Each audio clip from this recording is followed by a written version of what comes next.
Ralph Titus from Ahern Fieldhouse on the campus of Kansas State University in Manhattan, where in a few minutes President Ronald Reagan will deliver a lecture in the Landon Lecture series on public issues.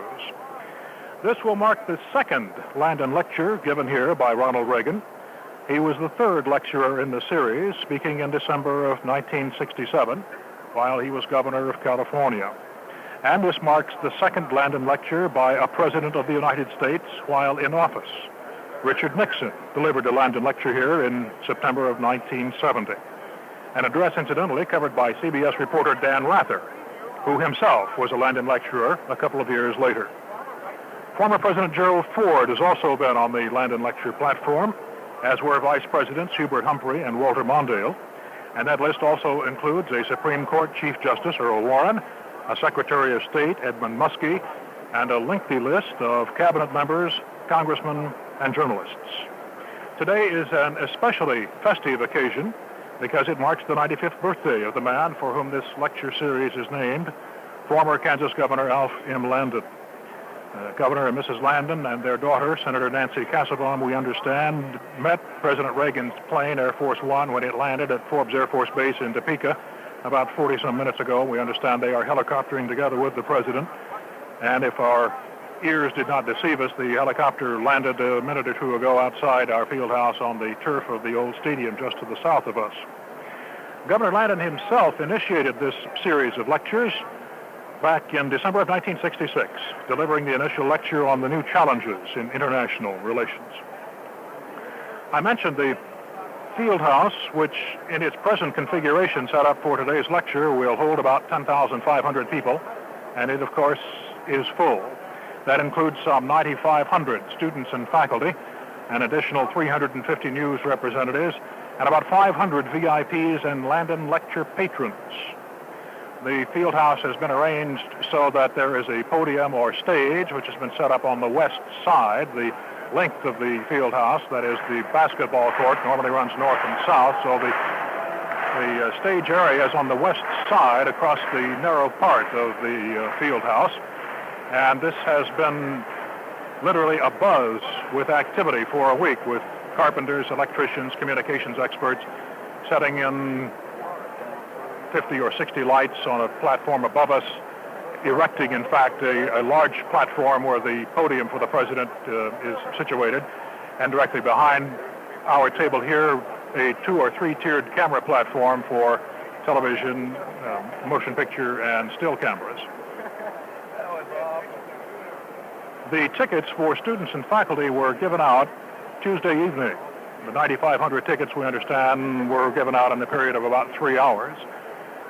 They began lining up to get in here this morning before 8 o'clock. The doors were opened at 8:30. Very tight security.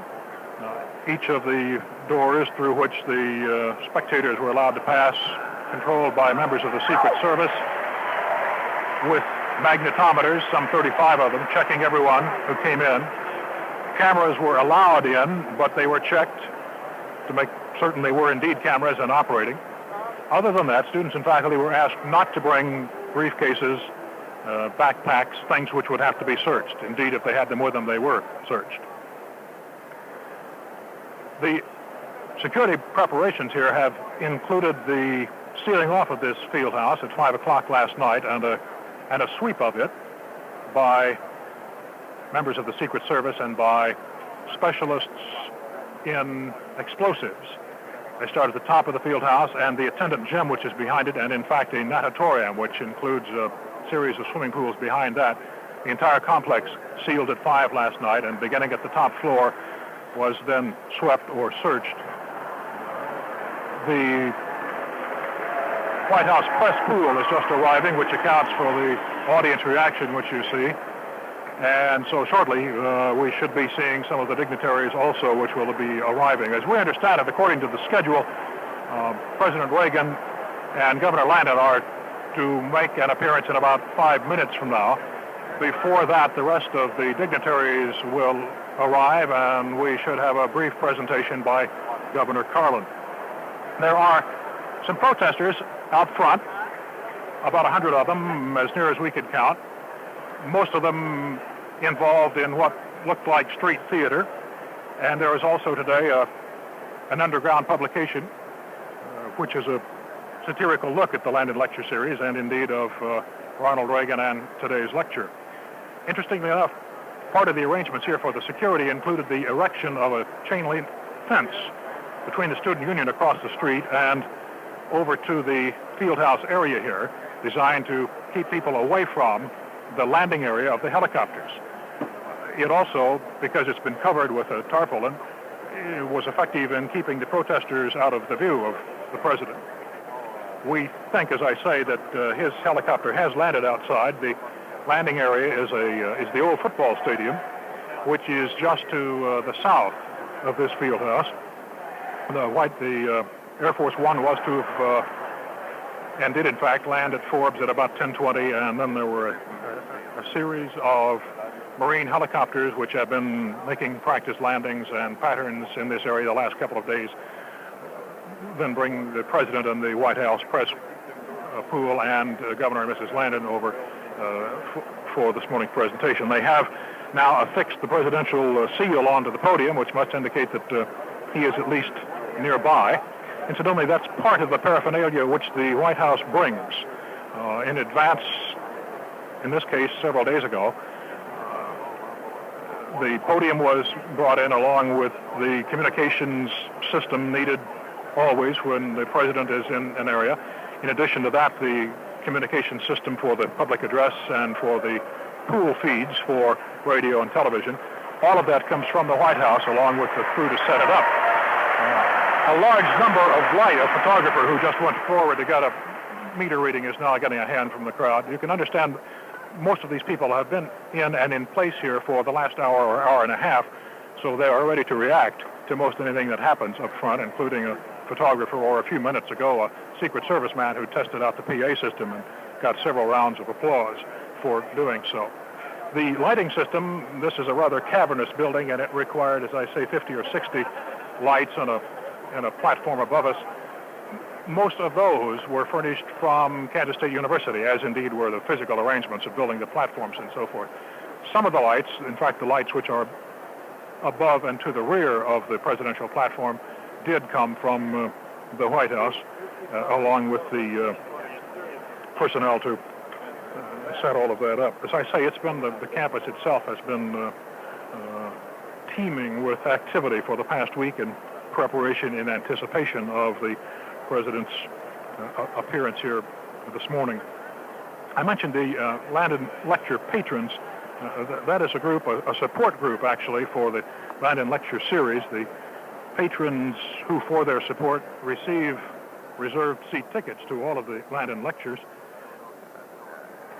And in this case, because of the importance of this event, the number of patrons, we understand, has more than doubled to nearly 500 this year. They are asked to be a member of the patrons. They are asked to donate $75 a year for expenses, and indeed, that is what that additional 250 have done, many of them in anticipation of being here. The applause now is for the arrival on the stage of Kansas State University President Dwayne Walker, Senator Bob Dole, Senator Nancy Kassebaum, Governor John Carlin.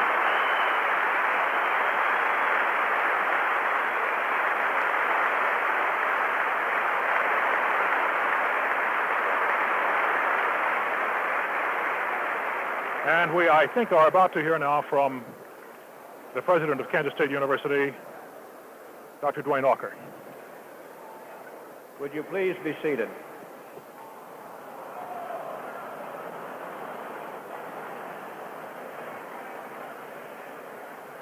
Good morning. We're always pleased to have such an enthusiastic crowd in this facility.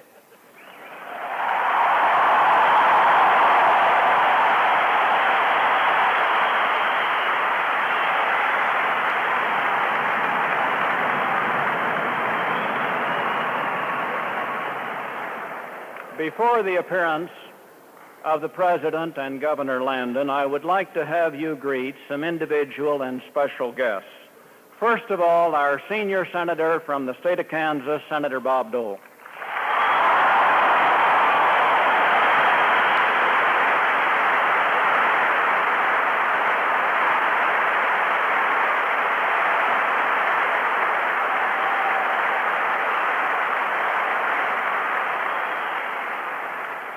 our junior senator from the state of Kansas, Nancy Landon Cassabaum.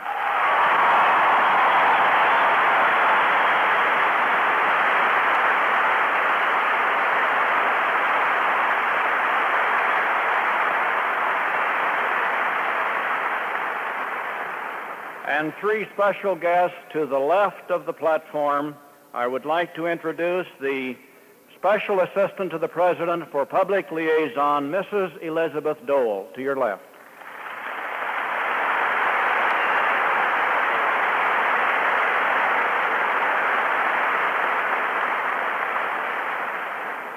The wife of our governor, Mrs. Karen Carlin.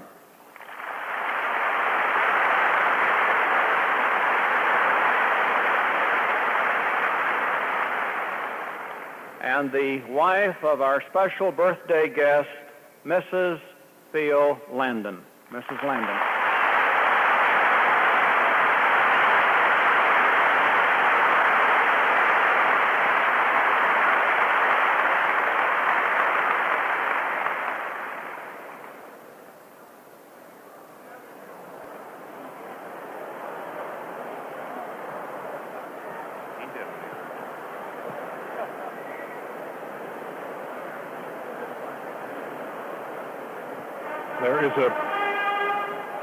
We were anticipating a brief pause there. The president leaving the podium, that is the Kansas State University president.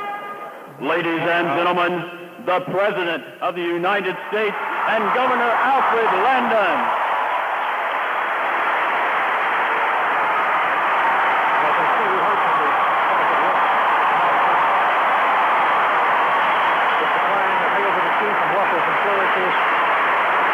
President Reagan has been introduced and, in fact, is now stepping up onto the podium along with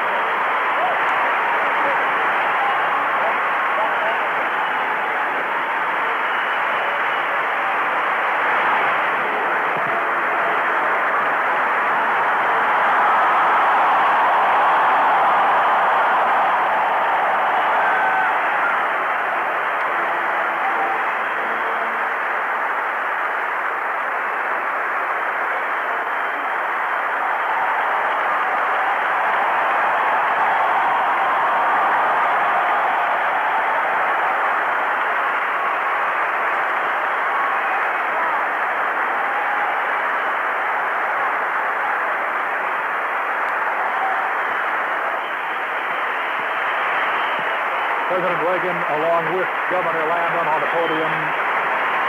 Governor Landon looking quite well in his 95th year. He has had a couple of bouts of illness, has been hospitalized twice this last year. He, along with President Reagan, acknowledging the applause of this crowd. The president dressed in a dark blue suit with a deep maroon and striped tie. Now back to the podium and K-State President Dr. Dwayne Walker.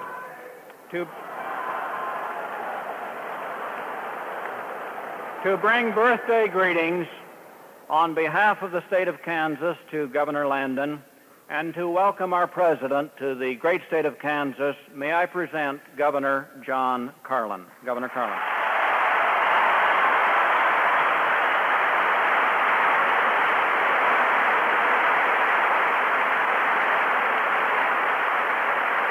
Thank you. Thank you, Dr. Rocker.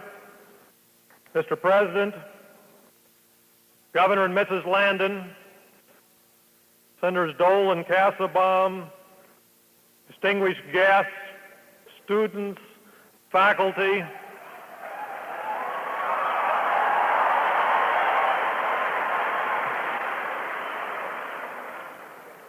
Mr. President, I want you to know that the only competition you have in terms of warmth of welcome is when the basketball team comes out.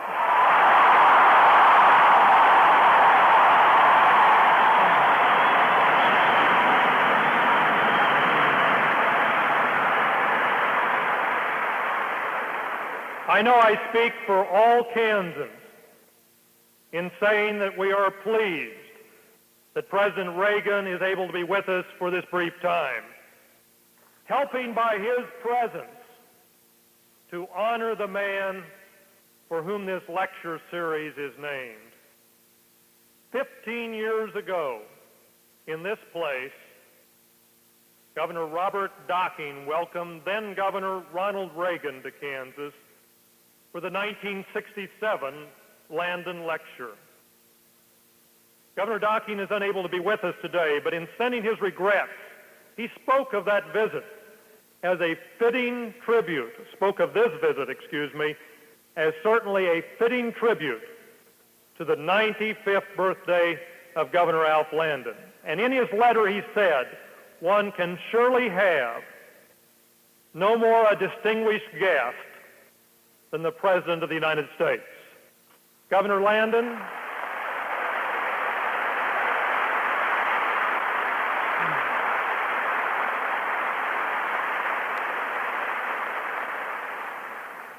Governor Landon, one thing to you. You certainly know how to throw a party.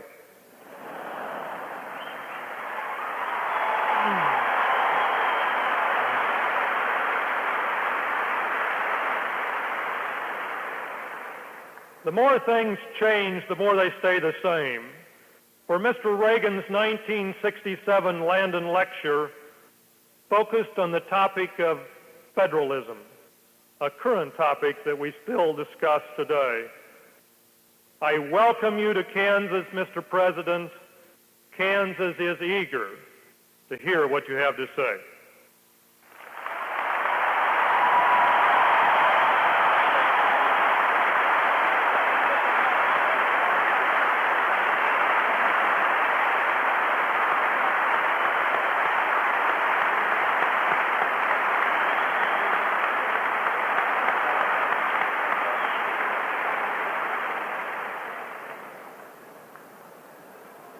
Ladies and gentlemen, the President of the United States.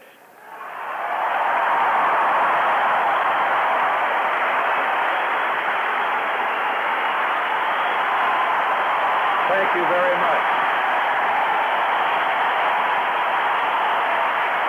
Thank you very much.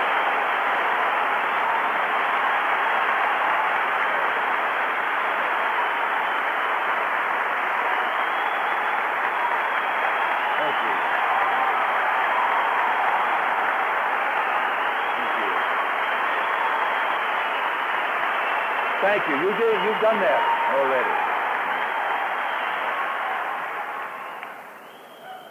Well, thank you very much, President Walker, Governor Carlin, Governor Landon, Senators Dole and Kassebaum, members of the Board of Regents, faculty, the students, and distinguished guests.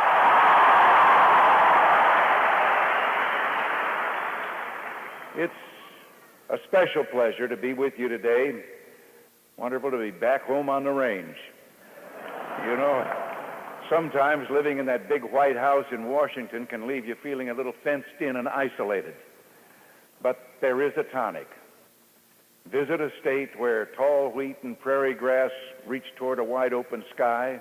Be with people who are keeping our frontier spirit alive. People who work the soil but who still have time to dream beyond the farthest stars. Here in the heartland of America lives the hope of the world. And here words like entrepreneur, self-reliance, personal initiative, and yes, generosity describe everyday facts of life.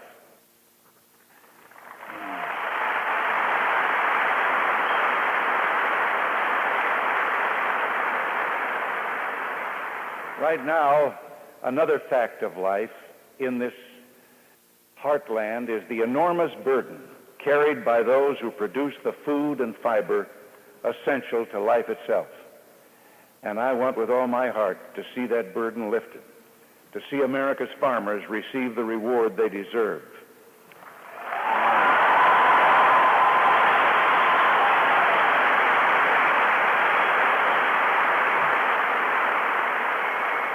I agree with your native son, Dwight Eisenhower, who said that without a prosperous agriculture, there is no prosperity in America.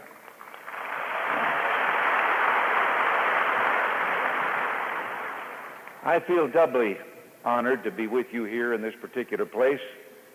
Kansas State University epitomizes the leadership that Abraham Lincoln wanted, when he established our first land-grant colleges. Schools like Kansas State serve as an entrance to the world, not an escape from it.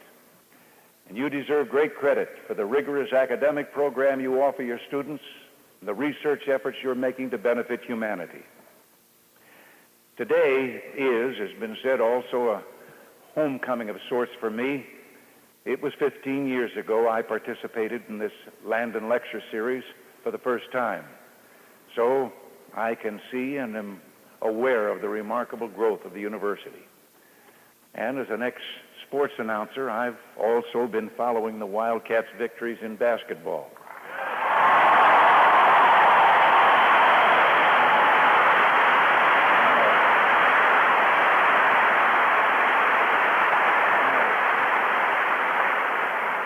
Now, it just happens that football was my game, and I know there have been some trials and, shall I say, some misfortunes in football.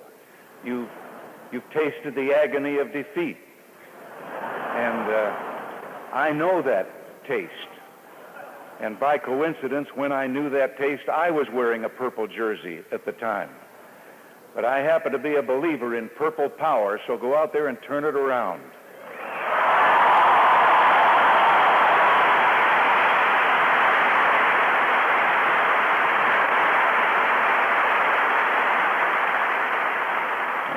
As your state motto says, ad astra per aspera, to the stars through difficulties.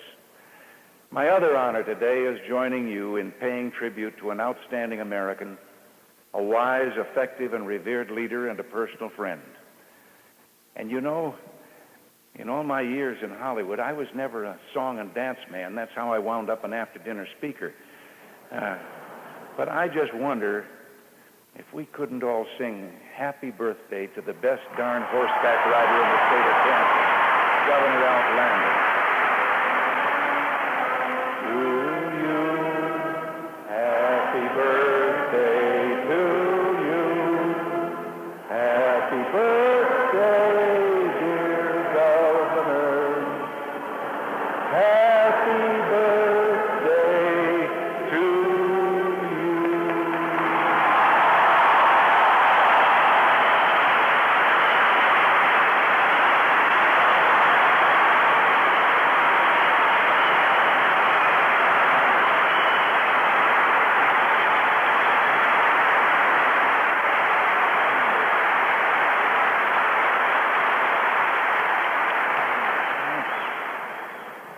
You know, I was all set to ask the governor if he'd like to go riding today, and then suddenly I remembered about the Landon legend. He doesn't just ride horses. He has broken the horses that he rides, and I think I'll save my strength for the Congress. But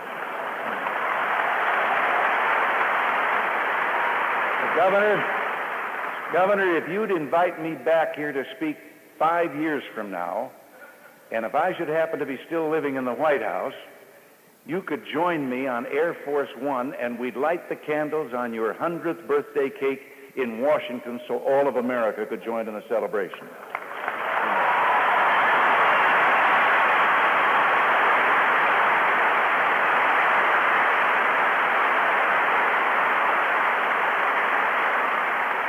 You know, I'd be remiss if I didn't say that one of the nicest things that Alf Landon ever did for his country was to give us someone as talented and charming as his daughter Nancy.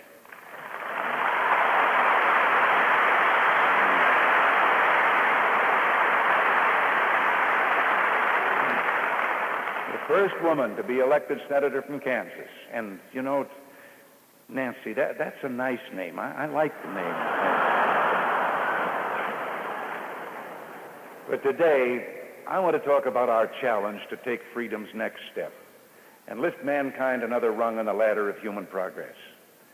And if you detected a note of optimism in those words, you read me right. I do not dismiss the dangers of big deficits, nuclear conflict, or international terrorism.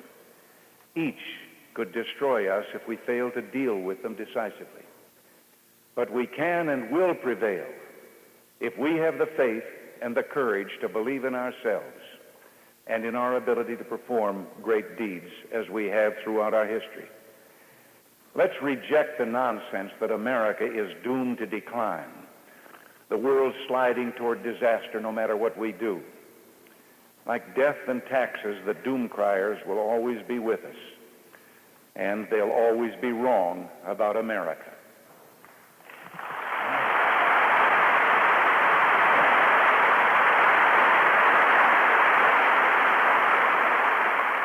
Let me, if I could, just jog your memories for a moment.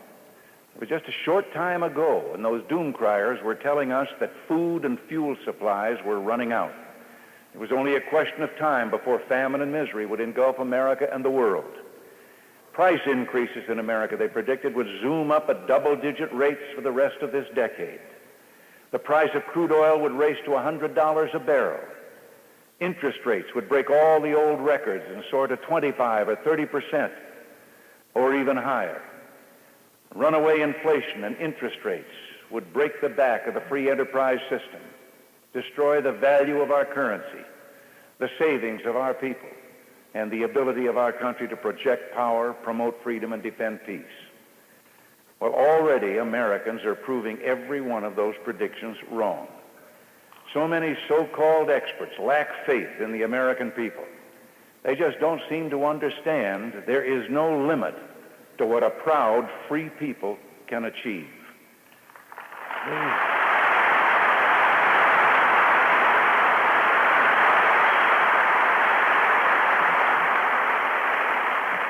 We see it here, where the first plow turned the prairie sod and the prairie became a fertile wonder of the world. I'm told that in 1820, a farm worker produced enough food products for himself and 3 other people. Today, he feeds 77. We're not running out of food and fuel because we haven't run out of ideas. We're going to feed the world. We're developing new energy resources. And last year, we discovered more crude oil than any time in the last 12 years. We've declared war on high interest rates and inflation, and we're winning that war. The American dollar is no longer a condemned currency. It's sought again as a rock of strength and stability. In the last 2 years, it has risen about 25% against other major currencies. And yet I can remember just a short time ago, a friend returning from a trip abroad, very depressed. He told me what a blow it was and how he felt, because at that time he was in places abroad where they refused to accept American money. They had lost such confidence in it. Across the world, Americans are bringing light where there was darkness, heat where there was once only cold, and medicines where there was sickness and disease. Food where there was hunger, wealth where humanity was living in squalor, and peace where there was only death and bloodshed. So many delight in downgrading everything American when there is so much in our land to be proud of. We don't occupy any countries. We build no walls to keep our people in, but we provide more food assistance around the globe than all the other nations combined. And no other nation works harder, or I might add more effectively, than the United States to end bloodshed and suffering and bring about lasting peace in troubled areas like the Middle East.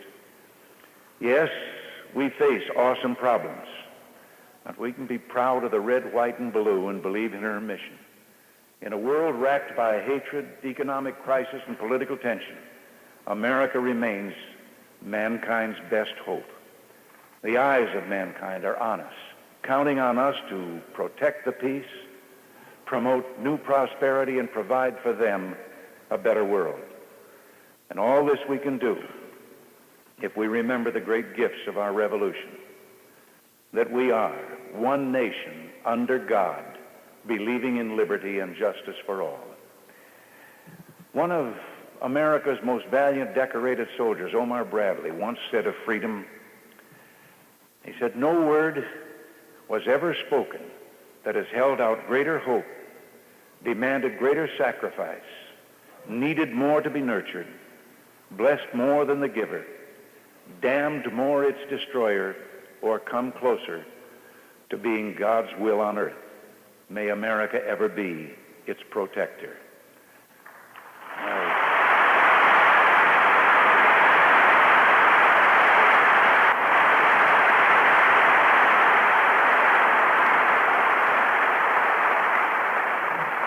Well, let this be our banner.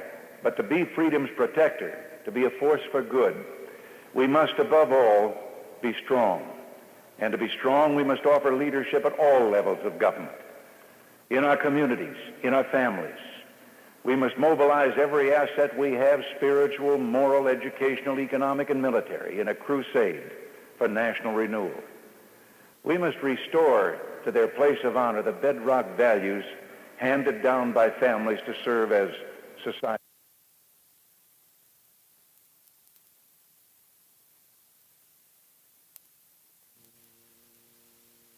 We must restore to their place of honor the bedrock values handed down by families to serve as society's compass. Our time-tested values have never failed us when we've had the courage to live up to them. Speaking here 15 years ago, I was asked, following the speech, a question from the audience, if our young people of that day were not turning away from our traditional values. And I replied that maybe those young people just didn't think we were living up to them. There was a roar of approval from the students present that indicated agreement. They hadn't abandoned those values.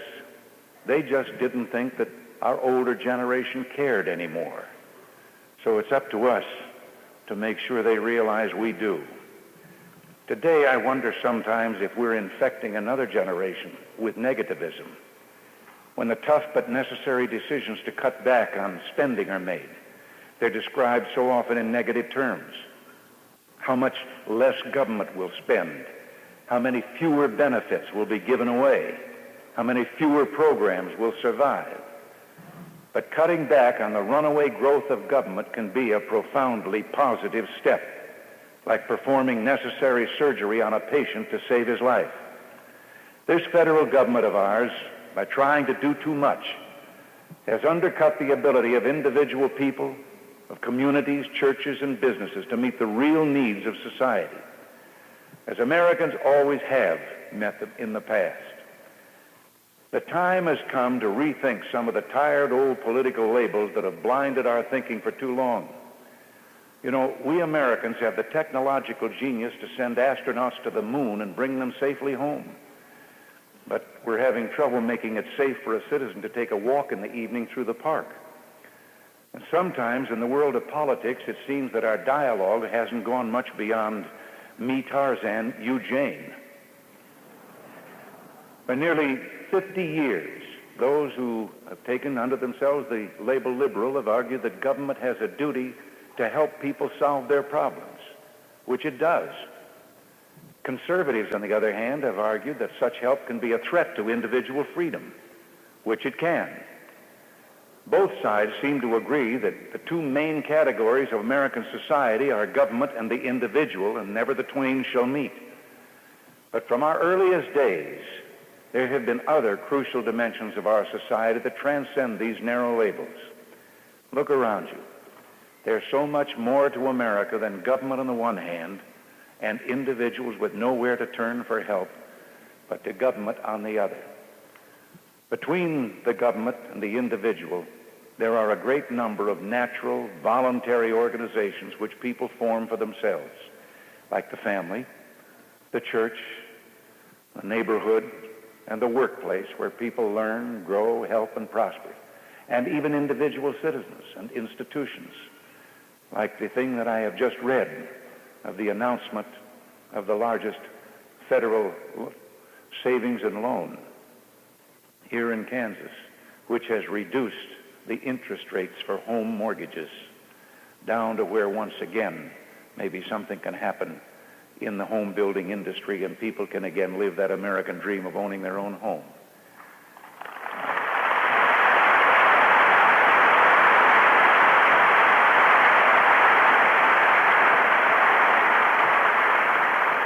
The ultimate and overwhelming positive goal of my administration is to put limits on the power of government. Yes, but to do it so that we liberate the powers and the real source of our national genius, which will make us great again. I said that we were a nation under God. I've always believed that this blessed land was set apart in a special way, that some divine plan placed this great continent here between the oceans to be found by people from every corner of the earth who had a special love for freedom and the courage to uproot themselves, leave homeland and friends to come to a strange land, and where, coming here, they have created something new in all the history of mankind. A land where man is not beholden to government, government is beholden to man. Government ensures to exists, I should say, to ensure that liberty does not become licensed to prey on each other. Well, we haven't been perfect in living up to that ideal, but we've come a long way since those first settlers reached these shores, asking nothing more than the freedom to worship God. They asked that he would work his will in our daily lives so America would be a land of fairness, morality, justice, and compassion. There was a conviction that standards of right and wrong do exist and must be lived up to. The institutions of family, community, and school would play critical roles in the shaping of character, the acquisition of knowledge, and the search for truth. We've passed thousands of laws in our 2 centuries as a nation, millions maybe. And yet, if we'd simply adhere to the 10 commandments that Moses brought down from the mountain, and he didn't bring down just 10 suggestions, and the admonition of the man from Galilee to do unto others as you would have them do unto you, we could solve an awful lot of problems with a lot less government.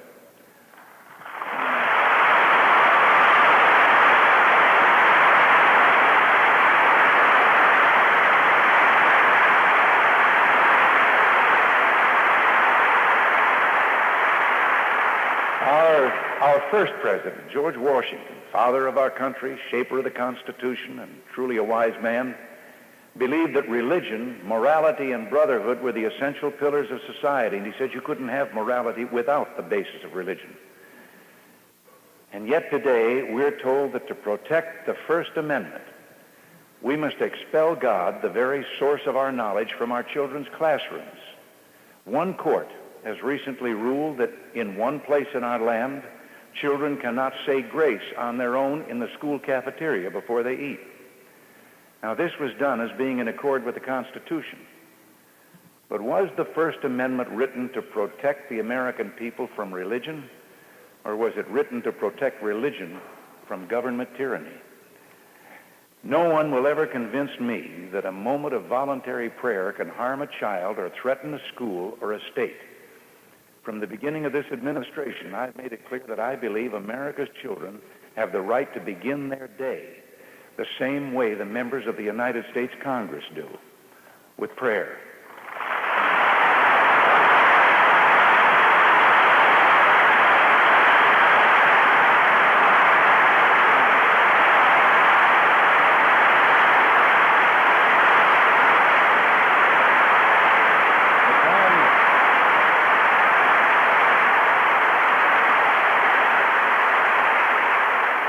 The time has come for this Congress to give a majority of American families what they want for their children, a constitutional amendment that will make it unequivocally clear that children can hold voluntary prayer in their schools.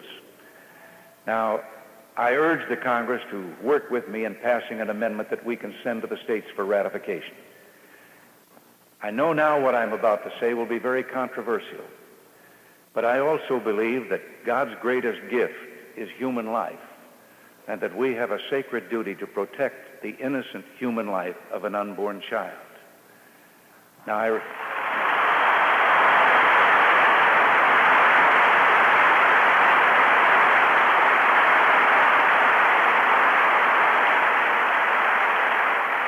realize that this view is not shared by all, but out of all the debate on this subject,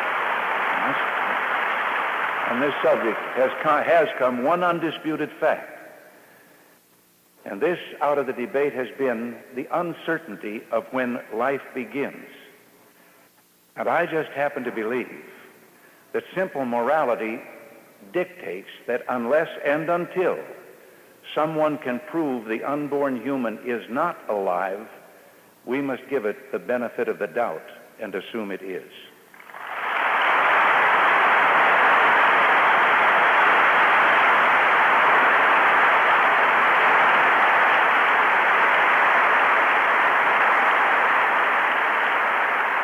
And thus, it should be entitled to life, liberty, and the pursuit of happiness.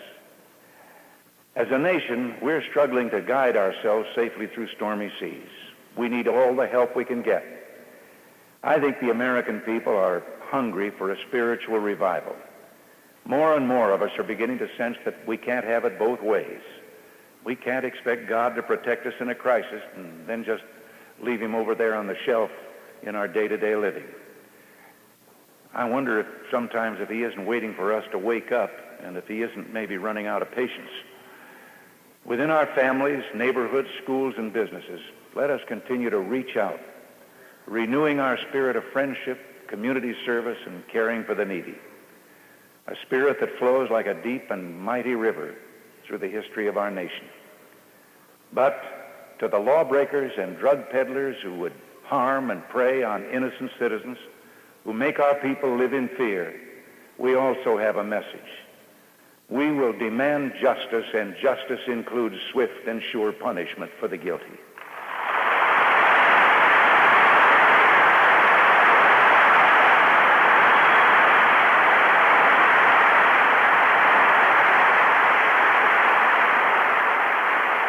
You know, someone once asked, which role will you play?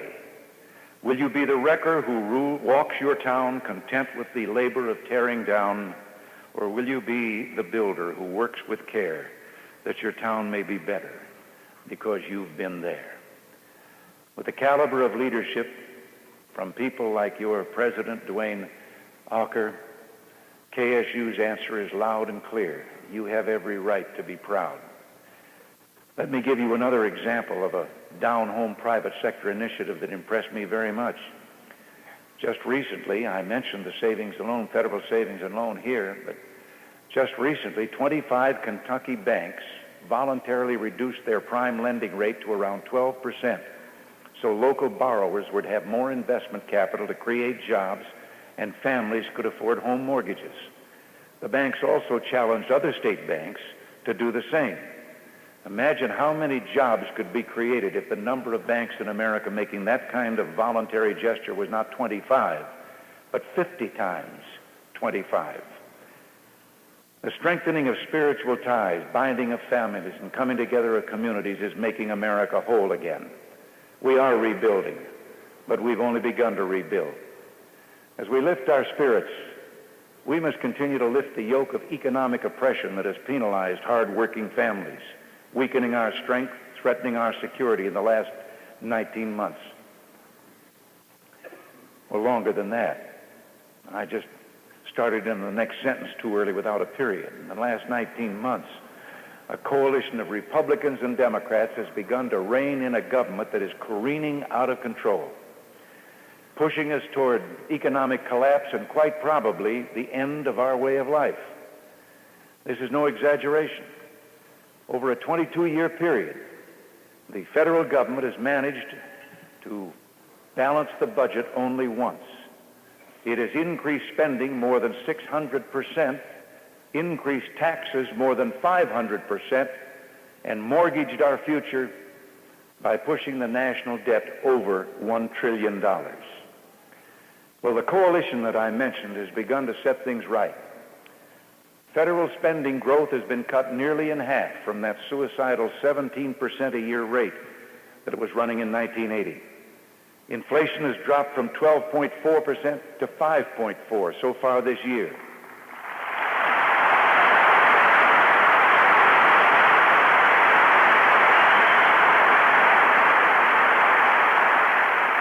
And prime interest rates are down from 21.5% to 13.5%.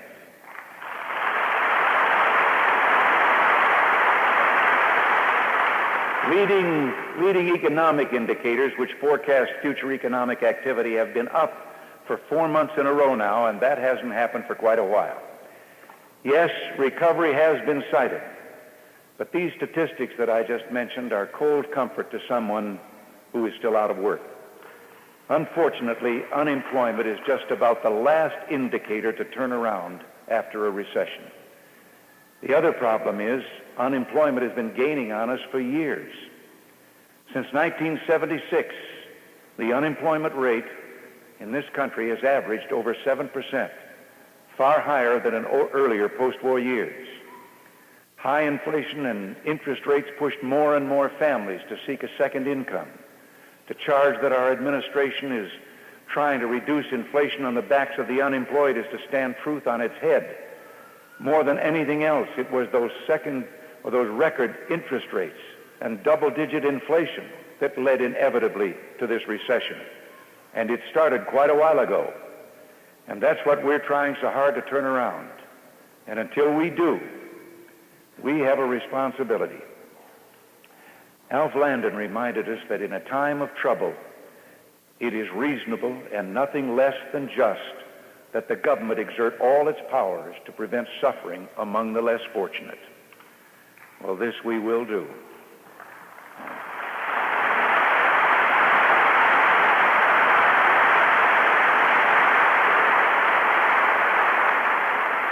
What does it mean when we say we love America? Well, I think it means we think before anything else that we love our countrymen, that we reach out with a helping and healing hand when they cry out or fall behind, and that we tell them, don't be afraid, you're not alone.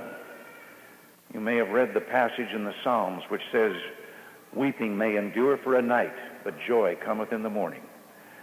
The American people have endured a long and terrible night, lasting more than a decade, and filled with our one economic disappointment after another. And today that long night is ending. We will see a new dawn of hope and opportunities for all our people. With the help of your senior senator, Bob Dole, we've just passed a tax reform and spending reduction bill that, along with the budget resolution, can reduce projected deficits by nearly $380 billion over the next 3 years. And we've done this without canceling the tax cut passed last year, which will save taxpayers $335 billion in those same 3 years.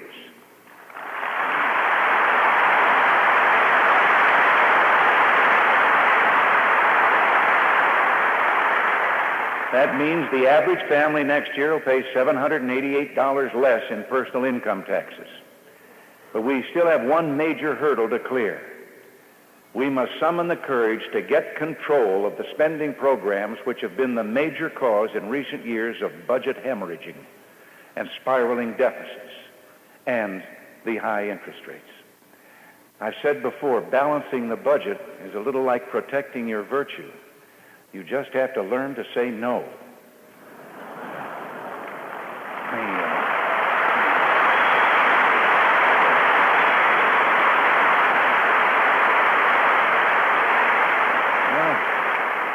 The Congress passed legislation in 1978 requiring the budget to be in balance by fiscal year 1981. But like Rodney Dangerfield, the legislation didn't get no respect. Well, it seems to me that Republicans and Democrats alike want an end to runaway government spending, even if that means pruning some popular programs. The people have something that is often in short supply in government: common sense. And they understand that making this government live within its means will ultimately do more to protect their earnings, bring down interest rates, and put our unemployed back to work than anything else we could do. The gist of the message I've been receiving is no more ifs, ands, buts, or maybes. We want an amendment to the United States Constitution making balanced budgets the law of this land, and we want that amendment now.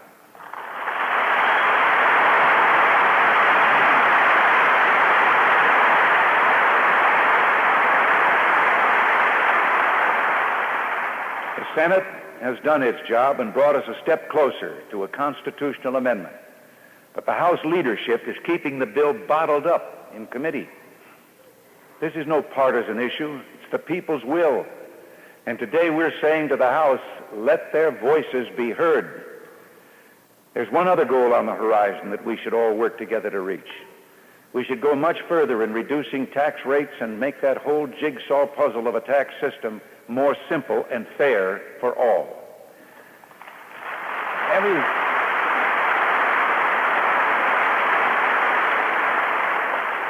I had someone make out my income tax, and when I read it all made out, I couldn't understand it. Everything we're trying to do, from eliminating wasteful spending and regulations to reducing tax rates and returning power and resources to the states and communities and honoring the roles of families, churches, and schools, boils down to putting you, the American people, back in charge of your country again.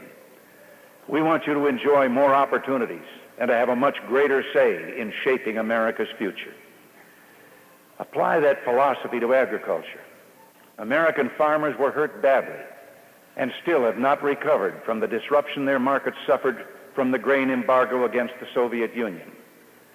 We believe that government's proper role is to act as friend, partner, and promoter of American farmers and their products around the world. And as promised, we lifted the embargo. The Soviets have accepted our offer to extend the grain agreement, requiring them to purchase at least 6 to 8 million metric tons, and we're willing to sell them a lot more.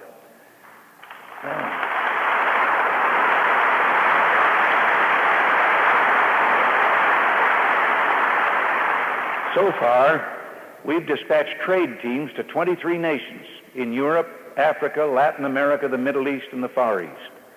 We're committed to opening agricultural markets in all countries. We challenge other countries, particularly our friends in Europe and Japan, to match this commitment. Again, I want to salute Kansas State University for its invaluable research efforts and the many contributions that it makes with such programs as International Grains and the Food and Feed Grain Institute. Looking to the future, big challenges await us in the growing markets of high-valued products and in the development and mastery of electronics in the agricultural field. We're a peaceful country. We seek a more peaceful world where liberty and enterprise can flourish, bring greater fulfillment to people who are now deprived and oppressed. On the recent trip to Europe, I had the privilege of personally promising His Eminence Pope John Paul II that America will do everything possible for peace and for genuine arms reduction.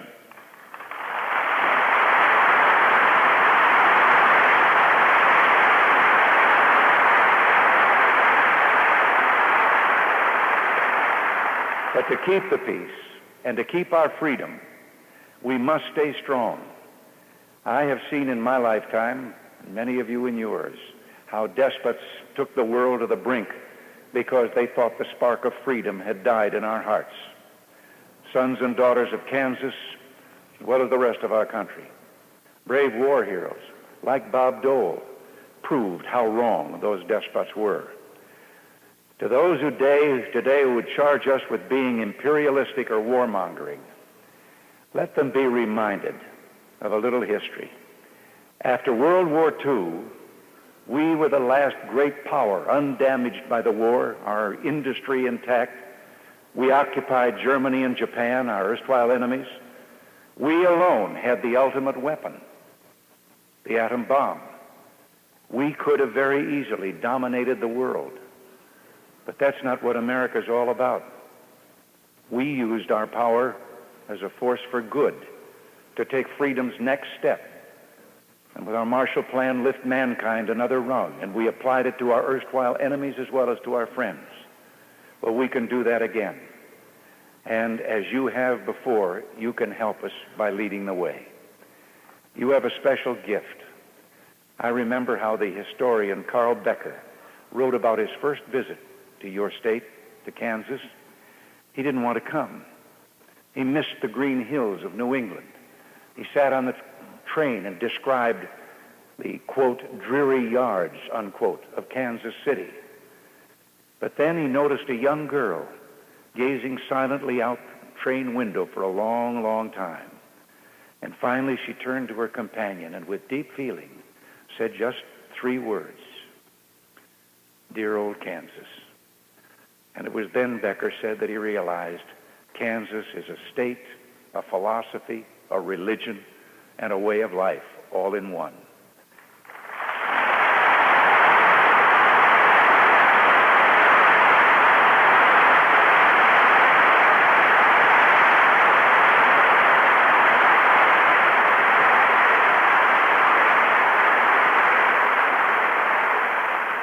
You have within you a deep well of goodness, strength, and inner peace that can carry America forward.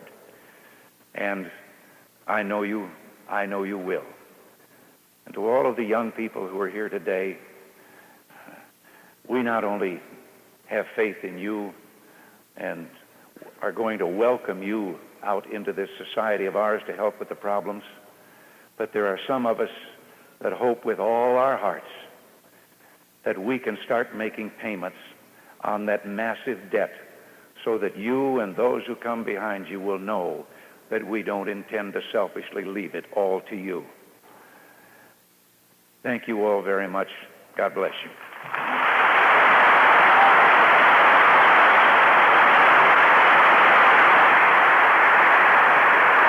You have been listening to an address by President Ronald Reagan, speaking as the 58th speaker in the series of Landon Lectures at Kansas State University on the occasion of the 95th birthday of the man for whom the lecture series is named, former Kansas governor, Republican elder statesman, Alf M. Landon.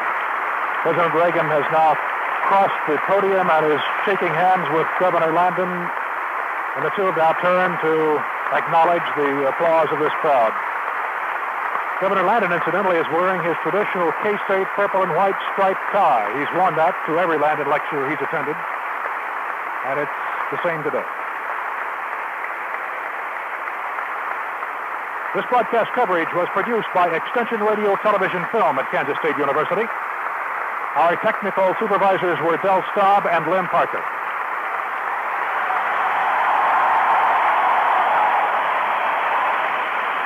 The President has just stood again to accept the applause. That accounts for the increase in volume of the crowd.